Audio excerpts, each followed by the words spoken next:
to Debut Spotlight. I'm Rachel Barenbaum, author of A Bend in the Stars, and I'm really excited for my guest today. I've been waiting to talk to her for weeks. Dawnie Walton, author of the debut, the final revival of OPAL and NEV, has penned an amazing novel. You should all go out and buy a copy. Read it today. Dawnie, tell me, what is your book about?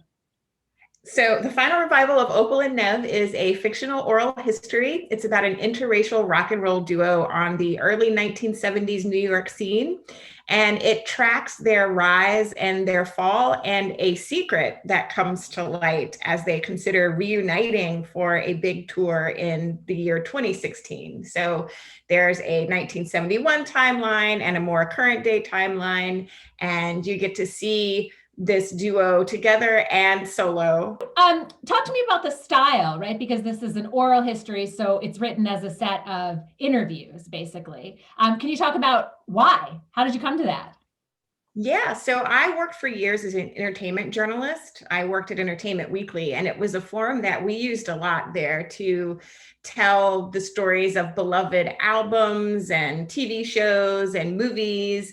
And I was very comfortable with the form. I always enjoyed it as a reader. And I thought it was a great way to instantly make Opal and Nev feel iconic, to have all these different people having something to say about them and, their personalities, who they were, their careers, all those different voices. I love the way that they weave together and the ways in which you see them agree and disagree. And so the reader also becomes part of the narrative because they're finding the truth in between everybody's stories.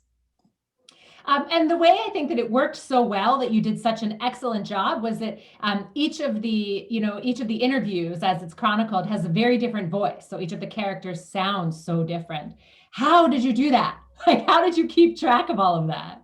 It was really fun. I think in my real life, I'm sort of an introverted person. I'm not a big talker. I like to just listen to people. My mom tells this story, like when I was a baby, I just would love to sit on her lap in a room full of grownups, and just like my head would swivel, like watching one to the other talk. And so I've always loved language and the quirks of language and dialect and all of these things. And so it felt kind of natural to me in a weird way to make everyone very distinct. And my goal was to be able to have the reader turn to any page in the book, plop their finger down, and know who was talking just because of the language that I'm using. So it was a fun challenge to do that. Amazing, and done so well. Okay, and so another thing that I'm dying to ask you about is the footnotes were also just a huge part of it. And I read that you were inspired by footnotes used in The Brief Wondrous Life of Oscar Wow. I don't know if I ever say that name properly, but can you talk about that inspiration and the footnotes?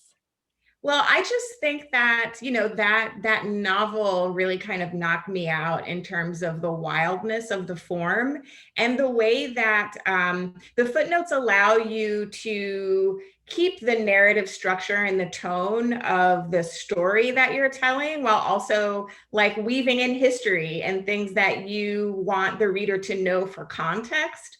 And so I thought it was just kind of a brilliant nonfiction kind of form to bring to fiction and add to the reading experience. And I always wanted to make it something additive, not distracting or not unnecessary.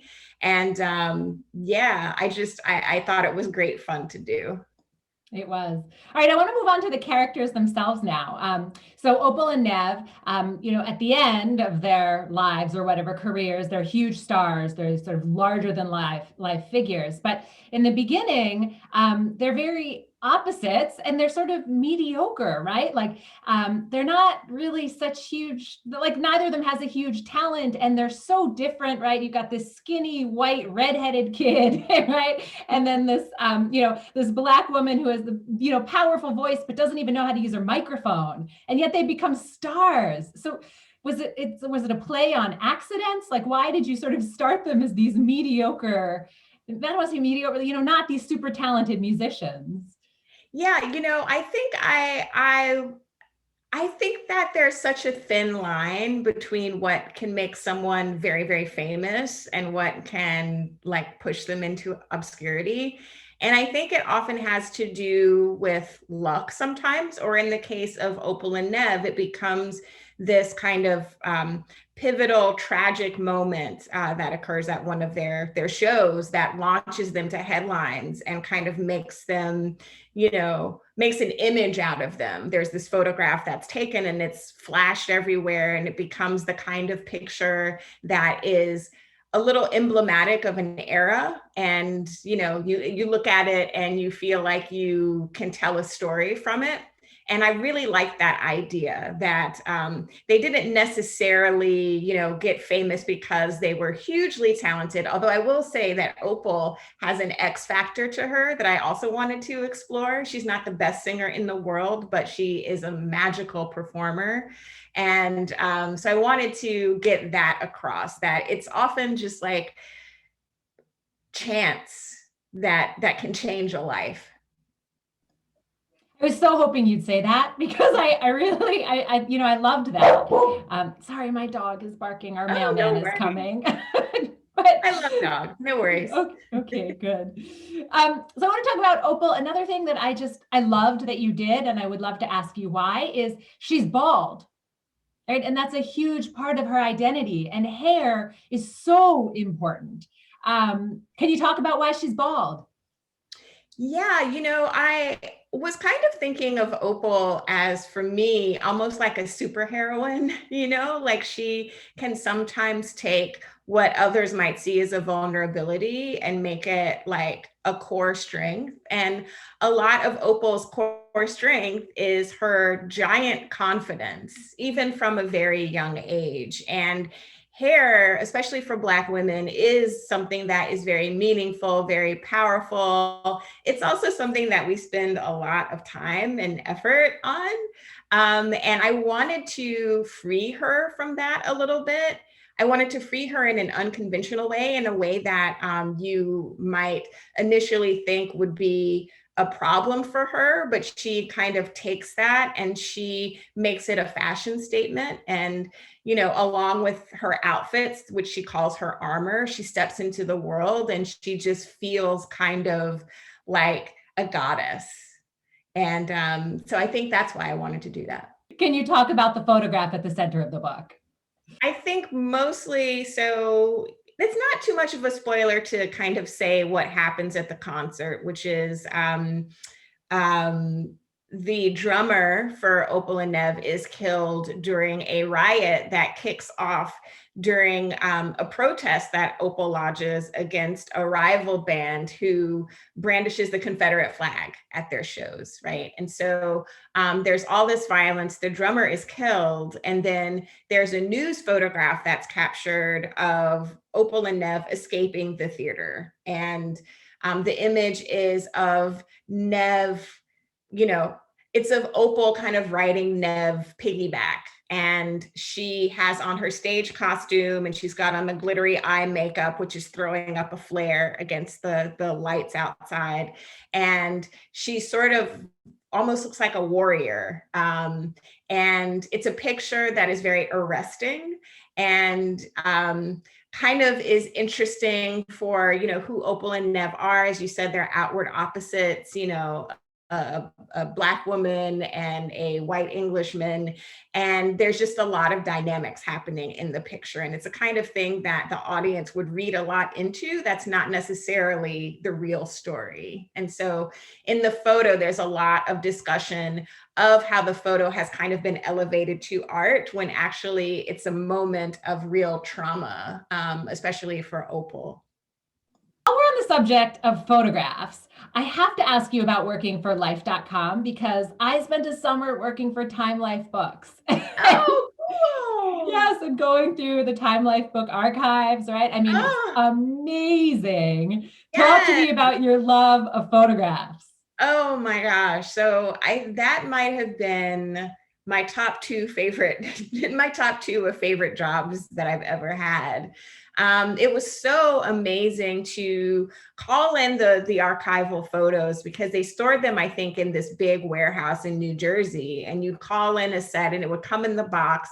and it would have like whatever prints were made, but also all the negatives, the contact sheets, and the photographer's notes, which were just like the typewritten on the onion skin, and little thoughts and opinions from the photographers, and so putting together those clues and those pieces, because my job was to pretty much write photo essays to pair with the photos, and to weave in historical context about the celebrity or the newsmaker. And along with the photographer notes, I sometimes had a chance, some of the photographers were still alive at the time that I worked there, and I had a chance to interview some of them about their memories. And it was just such a wonderful, like, fulfilling job. I really loved it. I feel like that should be your next novel, writing about, right, looking in there somehow. So what do you want people to take away from this beautiful, stunning book? Oh, wow. I think the main thing that I would like people to take away is the sense of community that I feel like is in the book, between especially the Black characters. No matter how hard things get or how rocky the road to fame, Opal has some key people in her life who are her family. And that is both, her given family and her chosen family. So her sister Pearl, with whom she bickers a whole lot, but, counts on for advice, and her best friend and stylist, Virgil, and even the journalist who's putting together this story, who has a very personal tie to the origin story of Opal and Nev, and is the first Black editor of this magazine. There's a connection there as well that's very complicated, but it's also one of mutual respect and love. And so, I want the readers, especially my Black readers, to come away with a sense of hope and the idea that we always have each other. That's so beautiful. And what kind of advice do you have for writers? Oh, again, it comes down to me, to community, and finding those circles of people who support your dream and hold you accountable. I think that, and cheer for you, root for you, when you have wins. That's been hugely important on this journey, is to have those people in my corner who are sharing and, showing up at virtual events, and all that has been something I'm so grateful for. And I think it's the thing that encourages you to go back to the computer every day. That, and I would also say, love what you're writing. Like, don't write based on a trend or what you think an agent's gonna like. You have to have enough passion for it that you come back to the computer every day and work on it and chip away at it. Words of wisdom. I love it. Dawnie, thank you so much for making time today. I could ask you questions for another hour, but we are out of time. I loved your book. Thank you so many copies. Thank you. Thank you so much for having me. This was great.